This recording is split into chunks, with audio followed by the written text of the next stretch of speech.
Friends, कैसे हैं आप सब। तो फ्रेंड्स, आज के क्लास में हम लोग बहुत ही इंपॉर्टेंट चैप्टर को डिस्कस करेंगे। ये क्लास 7 का चैप्टर 2 है, हमारे पृथ्वी के अंदर।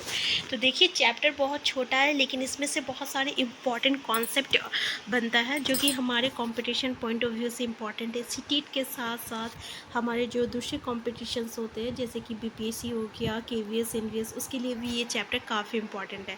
हम लोग स्टार्ट करते हैं आज का क्लास, ठीक है। तो चलिए स्टार्ट करते हैं। तो जैसे कि पृथ्वी जो है ना, एक गतिशील ग्रह है, ठीक है। क्या है? एक गतिशील ग्रह है, यानी यहाँ पे हमेशा जो रहता है ना कि परिवर्तन होते रहता है। तो ये जो परिवर्तन होता है, कभी अंदर होता है, कभी बाहर होता है।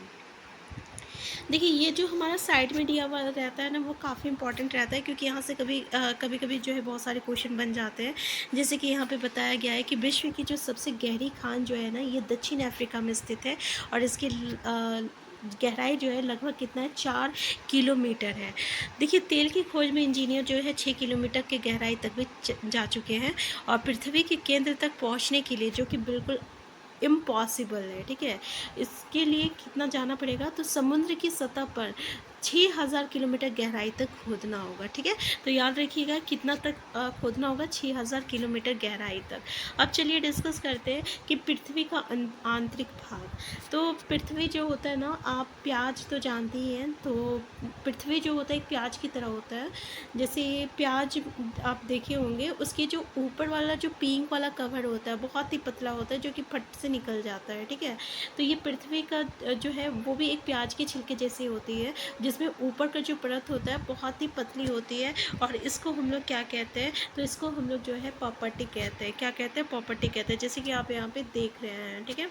तो ये जो है सबसे पतली परत होता है और ये महाद्वीप सतह में यानी महाद्वीप में जो है 35 किलोमीटर तक जाता है और समुद्री सतह में केवल 5 किलोमीटर तक रहता है। तो ये काफ़ी इम्पॉर्टेंट है कि महाद्वीप सतह में ये 35 किलोमीटर रहता है और अगर हम देखें समुद्री सतह पे तो ये 5 किलोमीटर तक रहता है, केवल 5 किलोमीटर। तो महाद्वीप सतह मुख्य रूप से, अब ये इम्पॉर्टेंट टर्म्स है कि महाद्वीप जो सतह है किससे बना हुआ रहता है, तो सिलिका और एल्यूमिना से बना हुआ रहता है और इसलिए हम लोग इसको क्या कहते हैं, सीएल कहते हैं। क्या कहते हैं? सीएल कहते हैं। सी से सिलिका और एल से एल्यूमिना। तो महाद्वीप सतह किससे बना हुआ है, तो सीएल, सिलिका और एल्यूमिना, ठीक है।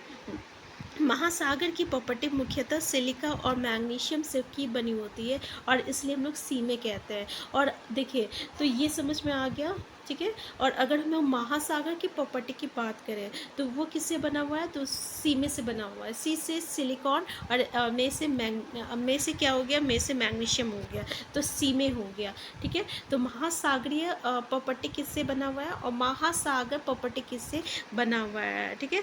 तो सॉरी, महाद्वीप प्रॉपर्टी जो है किससे बना हुआ है, सीएल से बना हुआ है और सागर प्रॉपर्टी जो है किससे बना हुआ है, शीमे से बना हुआ है। देखिए, प्रॉपर्टी के ठीक नीचे, तो जैसे कि प्याज के जो छिलका होता है उसके अंदर अगर हम लोग देखें तो फिर से एक छिलकी होती है, फिर से उसके अंदर होता है, ठीक है। तो ठीक इसी तरह प्रॉपर्टी के नीचे जो पार्ट होता है उसको हम लोग मैंटल कहते हैं और ये 29 किलोमीटर की गहराई तक जो है फैला हुआ रहता है। कितना रहता है? 29 किलोमीटर की गहराई तक रहता है। और इसकी जो सबसे आंतरिक यानी उसके अंदर का जो पार्ट रहता है, पहला तो प्रॉपर्टी हो गया, फिर दूसरा जो हो गया ये आपका क्या हो गया, तो ये मेंटल हो गया। जो अंदर का सबसे पार्ट होता है उसको हम लोग क्रॉड कहते हैं, यानी ये 3 पार्ट में रहता है। तो ये याद रखिएगा कि मेंटल का कितना रहता है, मेंटल 29 किलोमीटर तक रहता है। कितना रहता है? 29 किलोमीटर तक रहता है, ठीक है।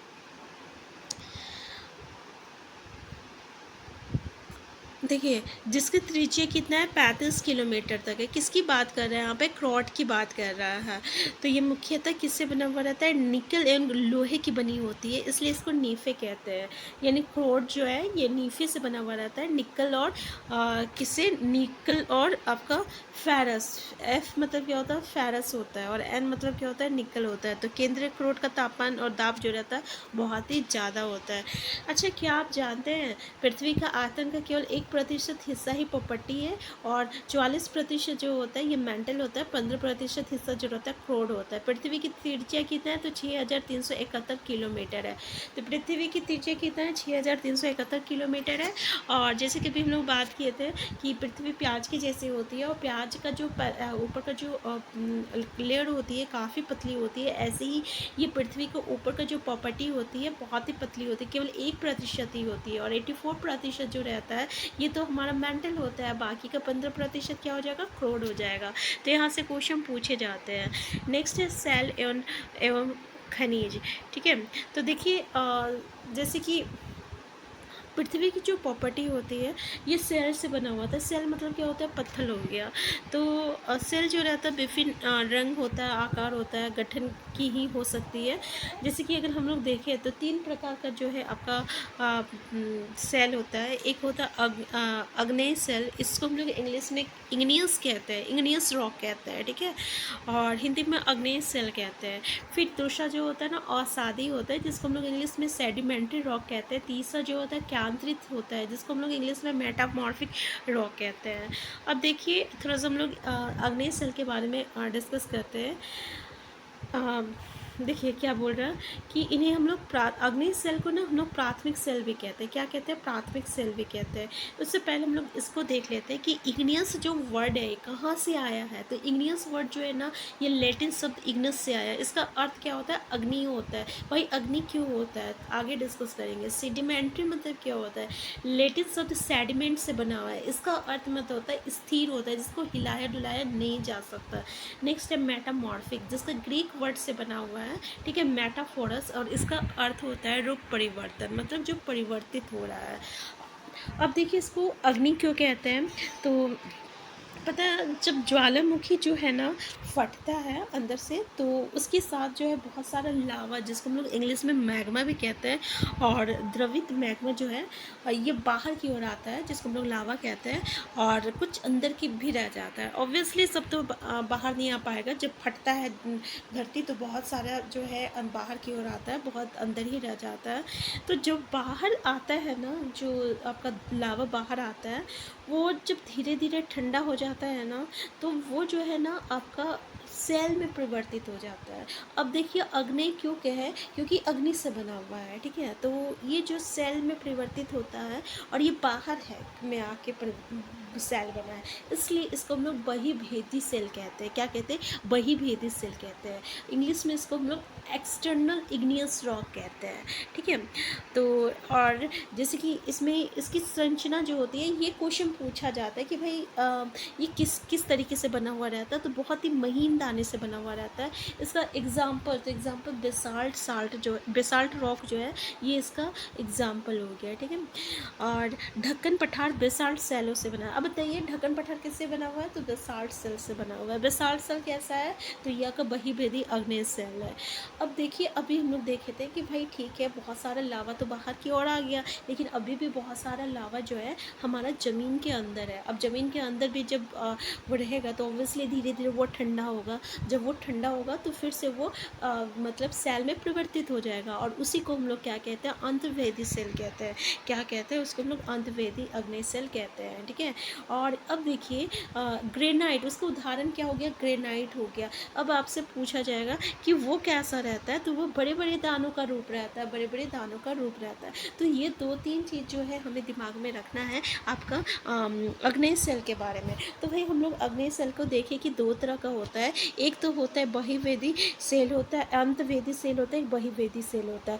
बहिर्वेदी सेल में बेसाल्ट एग्जाम्पल हो गया। ठीक है, और अंतर्वेदी सेल में जो है ये आपका क्या हम लोग देखे थे? ग्रेनाइट हो गया। बहिर्वेदी सेल जो है महीन दाना का बना हुआ रहता है।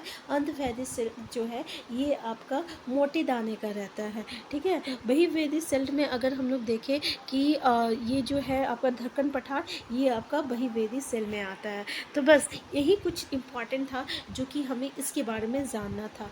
जीवाश्म क्या होता है? तो सेलों की परतों में दबे जो मृत पौधे होते हैं या जंतु होती है ना, उसके ऑसिस को हम लोग जीवाश्म कहते हैं। ऑसिस मतलब वो जो मर जाता है, मरने के बाद जो बचा हुआ रहता है उसको हम लोग जो है उसका वो ऑसिस हो गया, तो उसको हम लोग जीवाश्म कहते हैं। ठीक है, तो क्या होता है यहाँ पे ना कि अब देखिए बहुत सारे पत्थर जो होते हैं ना, जब वो मतलब कि एक जगह से दूसरी जगह जाते हैं, कभी वो एक दूसरे से टकराते हैं, कभी हवा पानी से वो टकराता है, तो वो छोटे छोटे कण में जो है मतलब टूट जाता है। ठीक है, उसी को हम लोग छोटे छोटे कण को क्या कहते हैं, अवसाद कहते हैं। तो जब छोटे छोटे बड़े बड़े जब पत्थर होते हैं एक दूसरे से टकराते हैं, तो वो छोटे छोटे कण में जो है मतलब कि टूट जाते हैं। अब पता है ये जो छोटे छोटे कण होते हैं, जैसे कि अगर हवा आता है पानी आता है, ठीक है, तो हम देखते होंगे कि बहुत सारे हवा में बालू जो छोटे छोटे कण होते हैं वो भी एक जगह से दूसरी जगह चला जाता है, और पानी से भी वो एक जगह से दूसरी जगह चला जाता है। तो कभी कभी क्या होता है, ये एक जगह से जो है दूसरी जगह जाके जमा हो जाता है। ठीक है, और इस तरीके से वो जो है एक के ऊपर एक के ऊपर एक के ऊपर एक, इस तरीके से वो लेयर बन जाता है। और जब बहुत दिन हो जाता है ना, तो धीरे धीरे जो है ये एक दूसरे पे आकर जो है दब जाता है, दब के जो है बहुत मतलब कि इस पर जब हाई प्रेशर और टेम्परेचर, मतलब जब इस पर बहुत ही हम लोग क्या कहते हैं उच्च ताप और उच्च दाब के कारण जो है ये आपका सेल में परिवर्तित हो जाता है, मतलब पत्थर बन जाता है।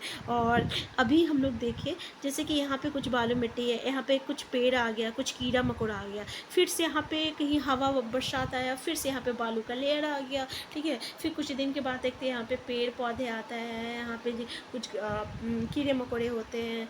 ठीक है, फिर उसके बाद फिर कुछ दिन के बाद यहाँ पे फिर से बालू आके जमा हो गया।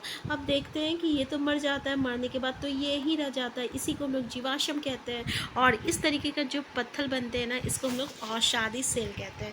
क्लियर है ना, अवसादी सेल क्या हो गया, जीवाश्म क्या हो गया। अब देखिए अग्नि और अवसादी सेल जो है, अब देखिए हम लोग इसको मेटामॉर्फिक क्यों बोल रहे थे भाई, मेटामॉर्फिक क्यों बोल रहे थे, और मेटामॉर्फोस मतलब क्या होता है, परिवर्तन होता है भाई, परिवर्तन कैसे हुआ। तो अगर हम लोग देखें मेटामॉर्फिक, जिसको हम लोग केंद्रित सेल कहते हैं, ठीक है, तो इसका पहले थोड़ा सा एग्जाम्पल देख लेते हैं। ठीक है, अग्नि एवं अवसादी सेल उच्च ताप एवं दाब के कारण जो है केंद्रित सेल में परिवर्तित हो जाते हैं। उदाहरण के लिए चिकनी मिट्टी प्लेट में और चूना पत्थर संगमरमर में परिवर्तित हो जाता है। तो अभी हम लोग मेटामॉर्फिक मतलब देखिए परिवर्तन होता क्या है ना, कि अग्नि सेल तो बन गया और शादी सेल तो बन गया, मान लो हम लोग समझ गए ये दोनों क्या है। अब जब यही दोनों सेल में अगर उच्च दाब और ताप मतलब हाई प्रेशर और टेम्परेचर जब बढ़ता है, तो ये धीरे धीरे जो है ना एक दूसरी सेल का रूप ले लेता है, और उसी को हम लोग केंद्रित सेल कहते हैं, मतलब मेटामॉर्फिक सेल कहते हैं। और इसलिए ये मेटामॉर्फस जिसका मतलब परिवर्तन होता है, और परिवर्तन के कारण ये जो सेल बना है, इसीलिए इसको हम लोग मेटामॉर्फिक रॉक कहते हैं। अगर उदाहरण पूछा जाए तो चीनी मिट्टी जो है ना, ये प्लेट में चीनी मिट्टी प्लेट जो है ना, ये आपका चूना पत्थर सॉरी चिकनी मिट्टी जो है प्लेट में परिवर्तित हो जाता है, और चूना पत्थर जो है संगमरमर में परिवर्तित हो जाता है। ठीक है, तो यहाँ पे कंफ्यूज मत होइए, चीनी मिट्टी किस में परिवर्तित हो रहा, प्लेट में, और चूना पत्थर किस में हो रहा, संगमरमर में है। ठीक है, तो केंद्रित सेल समझ में आ गया। अच्छा, यहाँ पे कुछ थोड़ा सा चीज़ें अब आए कि भाई सेल का ज़रूरत कहाँ होता है, पत्थरों की ज़रूरत कहाँ होती है।